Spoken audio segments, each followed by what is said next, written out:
Krishna, the Supreme Personality of Godhead, a summary study of Srila Vyasadev's Srimad Bhagavatam 10th Canto. By His Divine Grace, A.C. Bhaktivedanta Swami Prabhupada, founder Acharya of the International Society for Krishna Consciousness. Chapter 16, Subduing Kaliya.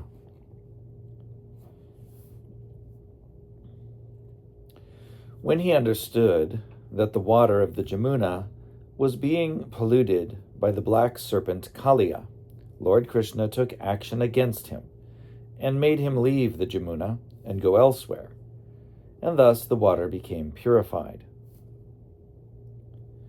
When this story was being narrated by Shukadev Goswami, Maharaj Parikshit became eager to hear more about Krishna's childhood pastimes.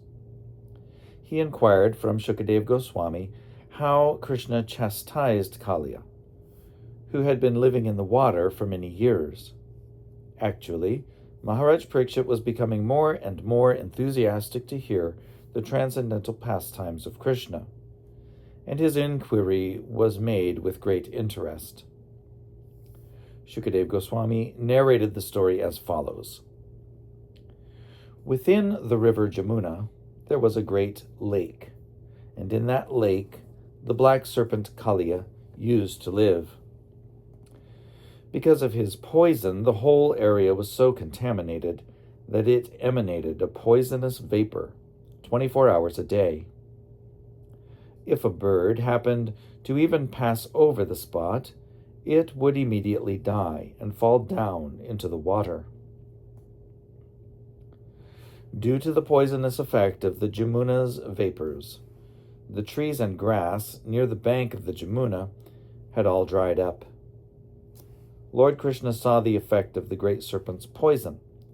The whole river that ran before Vrindavan was now deadly.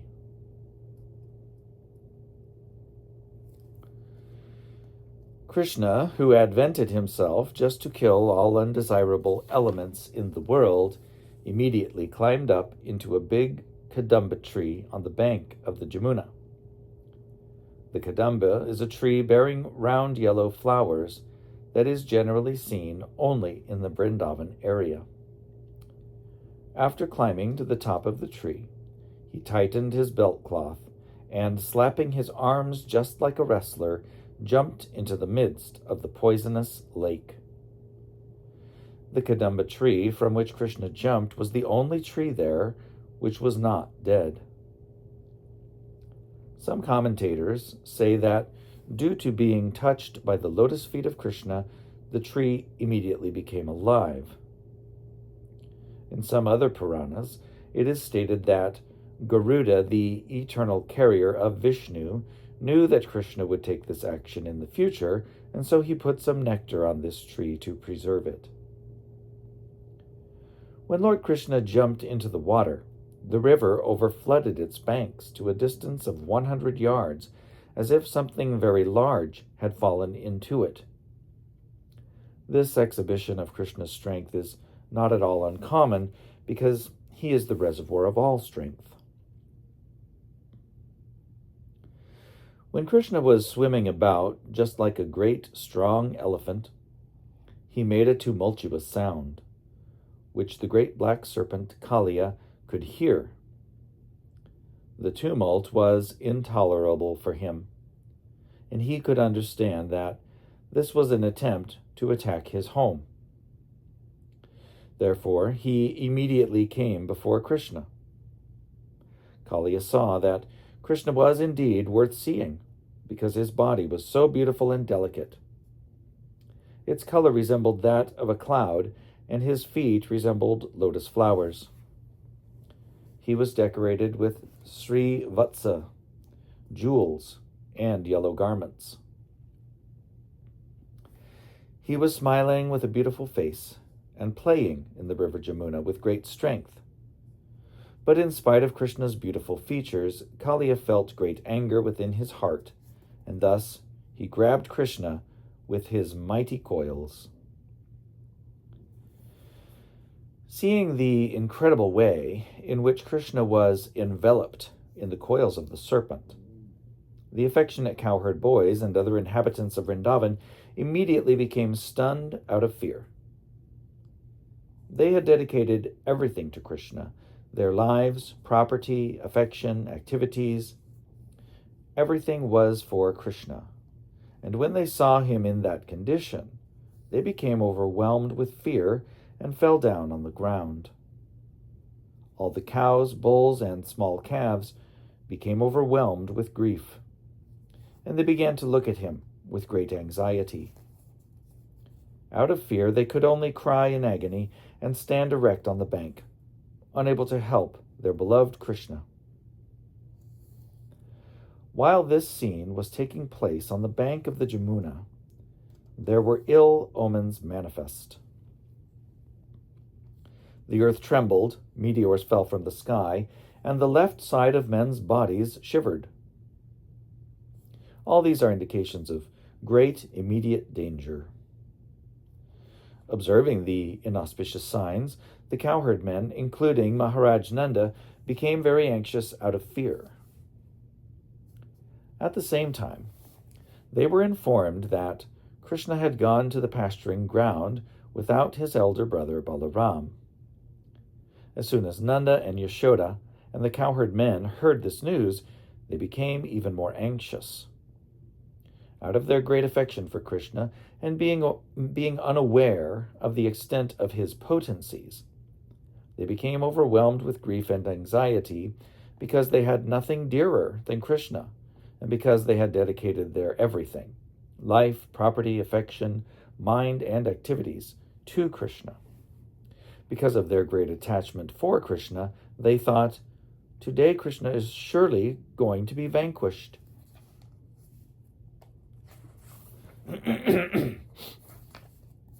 All the inhabitants of Vrindavan came out of the village to see Krishna. The assembly consisted of children, old men, women, animals, and all living entities. They knew that Krishna was their only means of sustenance. While this was happening, Balaram, who is the master of all knowledge, stood there simply smiling. He knew how powerful his younger brother was, and that there was no cause for anxiety when Krishna was fighting with an ordinary serpent of the material world. He did not therefore personally take any part in their sorrow. On the other hand, all the inhabitants of Vrindavan, being disturbed, began to search out Krishna by following the impression of his footprints on the ground. And thus they moved hastily toward the bank of the Jamuna. Finally, by following the footprints marked with flag, bow, and conch shell, the inhabitants of Vrindavan arrived at the river bank and saw that all the cows and boys were weeping to behold Krishna enwrapped in the coils of the black serpent. Then they became still more overwhelmed with grief. While Balaram was smiling to see their lamentation, all the inhabitants of Vrajabhumi merged into the ocean of grief, because they thought that Krishna was finished. Although the residents of Vrindavan did not know much about Krishna, their love for him was beyond comparison. As soon as they saw that Krishna was in the river, Jamuna enveloped by the serpent Kaliya, as soon as they saw that Krishna was in the river Jamuna, enveloped by the serpent Kaliya, and that all the boys and cows were lamenting, they simply began to think of Krishna's friendship, his smiling face, his sweet words, and his dealings with them. Thinking of all these and seeing that their Krishna was now within the clutches of Kaliya, they at once felt that the three worlds had become vacant. Lord Chaitanya also said that he was seeing the three worlds as vacant for want of Krishna. This is the highest stage of Krishna consciousness. Almost all of the inhabitants of Vrindavan had the highest ecstatic love for Krishna. When Mother Yashoda arrived, she wanted to enter the river Jamuna, and being checked, she fainted. Her friends, who were equally aggrieved, were shedding tears like torrents of rain or waves of the river. But in order to bring Mother Yashoda to consciousness, They began to speak loudly about the transcendental pastimes of Krishna. Mother Yashoda remained still, as if dead, because her consciousness was concentrated on the face of Krishna. Nanda and all the other cowherd men, who had dedicated everything, including their lives, to Krishna, were ready to enter the waters of the Jamuna. But Lord Balaram checked them because he was in perfect knowledge that there was no danger.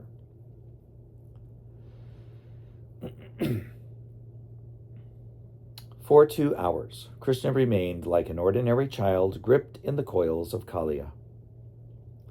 But when he saw that all the inhabitants of Gokul, including his mother and father, the gopis, the boys, and the cows, were just on the point of death, and that they had no shelter for salvation from imminent death, Krishna immediately freed himself. He began to expand his body, and when the serpent tried to hold him, he felt a great strain. On account of the strain, his coils slackened, and he had no alternative but to let loose the personality of Godhead Krishna from his grasp. Kaliya then became very angry, and his great hoods expanded. He exhaled poisonous fumes from his nostrils. His eyes blazed like fire, and flames issued from his mouth. The great serpent remained still for some time, looking at Krishna.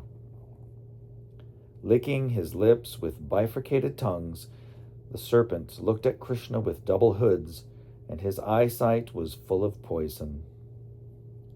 Krishna immediately pounced upon him, just as Garuda swoops upon a snake.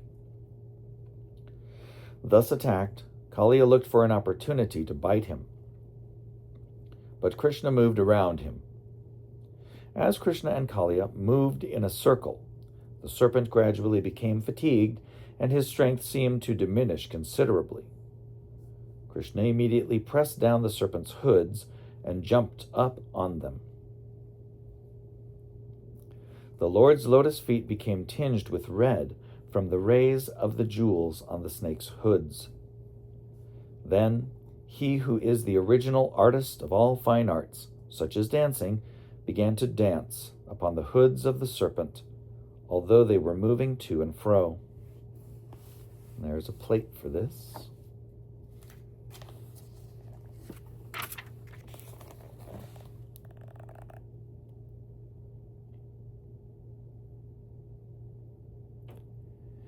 And the caption reads, supremely skilled in the fine art of dancing, Sri Krishna began to dance upon the serpent Kaliya's hoods, although they were moving to and fro. The Lord's lotus feet became tinged with red from the rays of the jewels on the snake's hoods.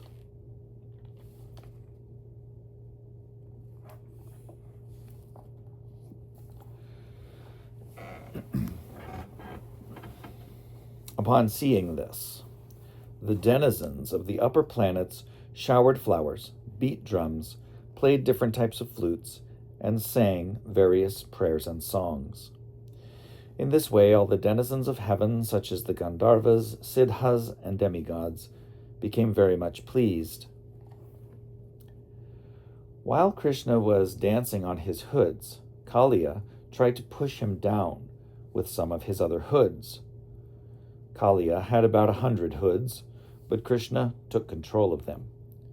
He began to dash Kaliya with his lotus feet, and this was more than the serpent could bear. Gradually, Kaliya was reduced to struggling for his very life. He vomited all kinds of refuse and exhaled fire. While throwing up poisonous material from within, Kaliya became reduced in his sinful situation. Out of great anger, he began to struggle for existence and tried to raise one of his hoods to kill the Lord. The Lord immediately captured that hood and subdued it by kicking it and dancing on it. It actually appeared as if the Supreme Personality of Godhead Vishnu was being worshipped. The poisons emanating from the mouth of the serpent appeared to be like flower offerings. Kaliya then began to vomit blood instead of poison. He was completely fatigued, his whole body appeared to be broken by the kicks of the Lord. Within his mind, however, he finally began to understand that Krishna is the Supreme Personality of Godhead, and he surrendered unto him. He realized that Krishna is the Supreme Lord, the Master of everything. The wives of the serpent, known as the Nagapatnis, saw that their husband had been subdued by the Lord's kicking, and that he was almost at the point of death, due to bearing the heavy burden of the Lord, within whose abdomen the whole universe remains. Kaliya's wives prepared to worship the Lord, and in their haste, their clothes, hair, and ornaments became disarrayed. They also surrendered unto the Supreme Lord and began to pray. They appeared before him, put forward their offering, and anxiously offered respectful obeisances. They put forward their offspring.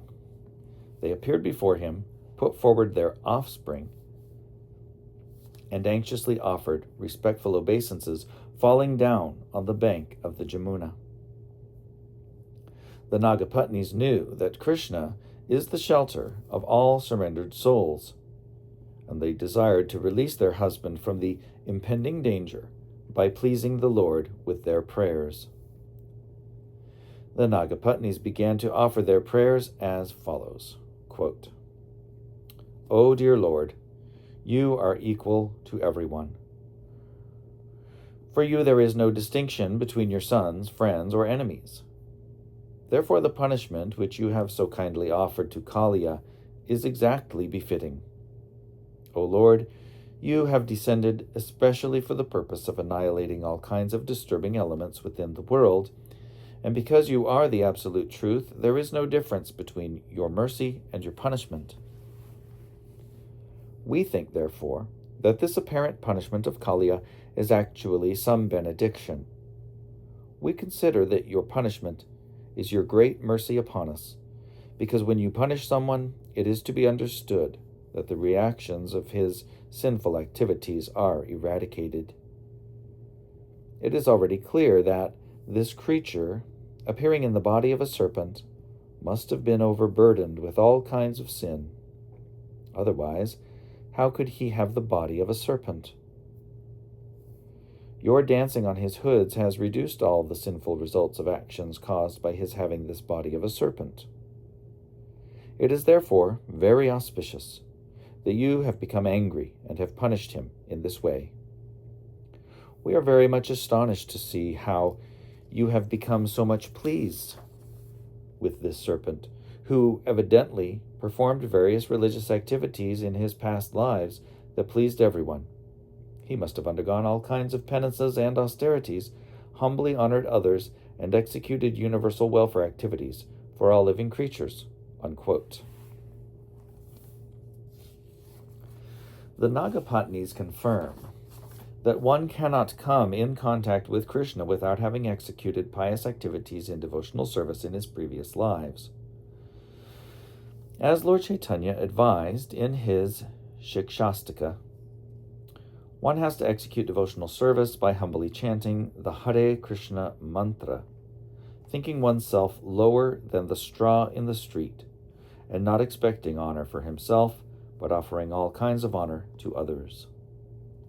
The Nagapatnis were astonished that although Kaliya had the body of a serpent as the result of grievous sinful activities, at the same time he was in contact with the Lord to the extent that the Lord's lotus feet were touching his hoods, a blessing that must certainly have been the result of extraordinary pious activities.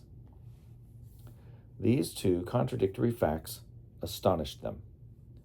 Thus they continued to pray, quote, "O dear Lord, we are simply astonished to see that he is so fortunate as to have the dust of your lotus feet on his head. This is a fortune sought after by great saintly persons. Even the goddess of fortune underwent severe austerities just to have the blessing of the dust of your lotus feet. So how is it that Kaliya is so easily getting this dust on his head? We have heard from authoritative sources that those who are blessed with the dust of your lotus feet do not care even for the highest post within the universe, namely the post of Lord Brahma, or the kingship of the heavenly planets, or the sovereignty of this planet. Nor do such persons desire to rule the planets above this earth, such as Siddhaloka, nor do they aspire for the mystic powers achieved by the yoga process.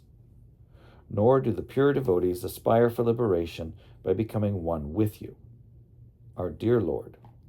Although he is born in a species of life which is fostered by the most abominable mode of material nature, accompanied with the quality of anger, this king of the serpents has achieved something very, very rare. Living entities who are wandering within this universe in different species of life can very easily achieve the greatest benediction only by your mercy." Unquote. It is confirmed in the Chaitanya Charitamrita that the living entities wandering within this universe in various species of life can get the seed of devotional service by the mercy of Krishna and the spiritual master, and thus their path of liberation can be cleared. The Nagapatnis continued, quote, "We therefore offer our respectful obeisances unto you, our dear Lord, because you are the Supreme Person, who are living as the super soul within every living entity. Although you are transcendental to the cosmic manifestation, everything is resting in you. You are the personified, indefatigable, eternal time. The entire time force is existing in you, and you are therefore the seer and the embodiment of total time in the shape of past, present, and future, month, day, hour, moment, everything.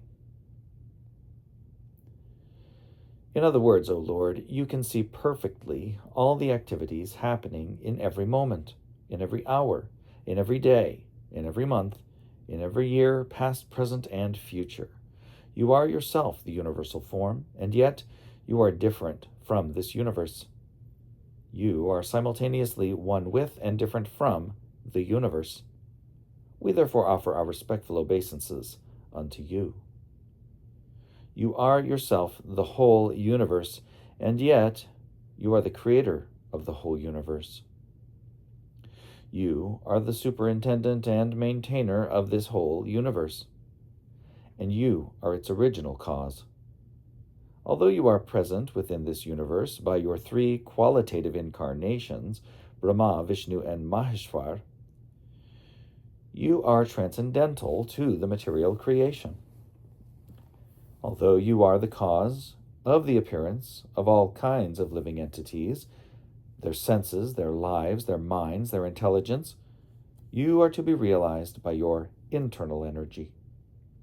Let us therefore offer our respectful obeisances unto you, who are unlimited, finer than the finest, the center of all creation, and the knower of everything. Different varieties of philosophical speculators try to reach you.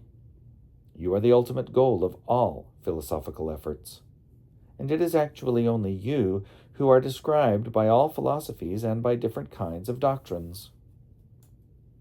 Let us offer our respectful obeisances unto you, because you are the origin of all Scripture and the source of knowledge. You are the root of all evidences, and you are the Supreme Person who can bestow upon us the supreme knowledge. You are the cause of all kinds of desires, and you are the cause of all kinds of satisfaction. You are the Vedas personified. Therefore, we offer you our respectful obeisances. Our dear Lord, you are the Supreme Personality of Godhead, Krishna, and you are also the Supreme Enjoyer. You have now appeared as the son of Vasudeva, who is a manifestation of the state of pure goodness. You are the predominating deities of mind and intelligence, Aniruddha and Pradyumna, and you are the Lord of all Vaishnavas. By your expansion as the Chatur Vyuha, namely Vasudeva, Sankarshan, Aniruddha, and Pradyumna, you are the cause of the development of mind and intelligence. By your activities only, the living entities become covered by forgetfulness or discover their real identity. This is confirmed in the Bhagavad Gita, 15th chapter. The Lord is sitting as the Supersoul in everyone's heart. And due to his presence, the living entity either forgets himself or revives his original identity. We can partially understand that you are within our hearts as the witness of all our activities, but it is very difficult to appreciate your presence, although every one of us can do so to some extent. You are the supreme controller of both the material and spiritual energies. Therefore, you are the supreme leader, although you are different from this cosmic manifestation. You are the witness and creator, and the very ingredient of this cosmic manifestation. We therefore offer our respectful obeisances unto you. Our dear Lord, in the matter of creating this cosmic manifestation, personally you have nothing to exert. By expanding your different kinds of energy, namely the mode of passion, the mode of goodness, and the mode of ignorance, you create, maintain, and annihilate this cosmic manifestation. As the controller of the entire time force, you simply glance over the material energy, thereby creating this universe and energizing the different modes of material nature, which act differently in different creatures. No one can estimate, therefore, how your activities are going on within this world. Our dear Lord, although you have expanded into the three principal deities of this universe, namely Lord Brahma, Lord Vishnu, and Lord Shiva, for creation, maintenance, and destruction, your appearance as Lord Vishnu is actually for the benediction of living creatures. Therefore, for those who are actually peaceful and who are aspiring after the supreme peace, worship of your peaceful appearance as Lord Vishnu is recommended. O Lord, we are submitting our prayers unto you. You can appreciate that this poor serpent is going to give up his life. You know that for us, women, our husband is our life and everything. Therefore we are praying unto you that you kindly excuse Kaliya, our husband, because if this serpent dies, then we shall be in great difficulty. Looking upon us only, please excuse this great offender. Our dear Lord, every living creature is your offspring, and you maintain everyone. This serpent is also your offspring, and you can excuse him once, although he has offended you, undoubtedly without knowing your supremacy. We are praying that he may be excused this time. Our dear Lord, we are offering our loving service unto you, because we are all eternal servitors of your lordship. You can order us to do whatever you please. Every living being can be relieved from all kinds of despair if he agrees to abide by your orders." Unquote. After the Nagapatnis submitted their prayers, Lord Krishna released Kaliya from his punishment. Kaliya was already unconscious from being struck by the Lord. Upon regaining consciousness and being released from the punishment, Kaliya got back his life force and the working power of his senses. With folded hands, he humbly began to pray to the Supreme Lord Krishna. Quote, "My dear Lord, I have been born in such a species that by nature I am angry and envious, being in the darkest region of the mode of ignorance. Your lordship knows well that it is very difficult to give up one's natural instincts, although by such instincts the living creature transmigrates from one body to another." Unquote.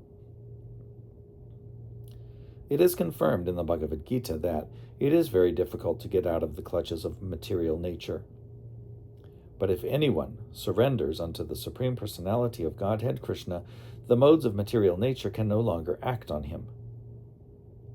Quote, "My dear Lord," Kaliya continued, "you are the original creator of the modes of material nature by which the universe is created.